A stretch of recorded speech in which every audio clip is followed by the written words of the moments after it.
लग्नानंतर बाळाची प्लॅनिंग करताय? मग योग्य दिवस, ट्रिमेस्टर आणि डिलिव्हरी डेट कशी काढायची हे जाणून घ्या. गर्भधारणेसाठी योग्य दिवस लास्ट पिरियड LMP पासून 11 ते 18वा दिवस हा फर्टाईल विंडो असतो. या दिवसात संबंध ठेवला तर गर्भधारणेची शक्यता जास्त असते. ट्रायमेस्टर कसे मोजतात?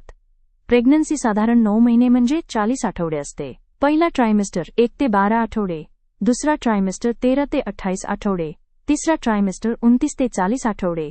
डिलिव्हरी डेट कशी काढतात? डिलिव्हरी डेट काढण्यासाठी लास्ट मेन्स्ट्रुअल पिरियड LMP पासून 9 महिने 7 दिवस धरतात. यालाच एक्सपेक्टेड डिलिव्हरी डेट म्हणतात. गायनेकॉलॉजिस्टकडे कधी जावं? लग्नानंतर लगेच बेबी प्लॅनिंग करत असाल तर प्री कन्सेप्शन काउन्सिलिंगसाठी एकदा डॉक्टरांना भेटा.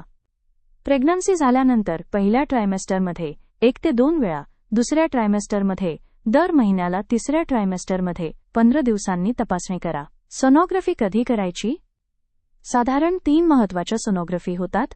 6 ते 8 आठवड्याला कन्फर्मेशन स्कॅन, 11 ते 14 आठवड्याला NT स्कॅन, 18 ते 22 आठवड्याला एनोमली स्कॅन. योग्य वेळ, ट्रायमेस्टर प्लॅनिंग आणि रेग्युलर डॉक्टर व्हिजिट्स हेच हेल्दी प्रेग्नन्सीचे सिक्रेट्स आहेत. अशी उपयुक्त माहिती हवी असेल तर लाईक करा, शेअर करा आणि फॉलो करायला विसरू नका.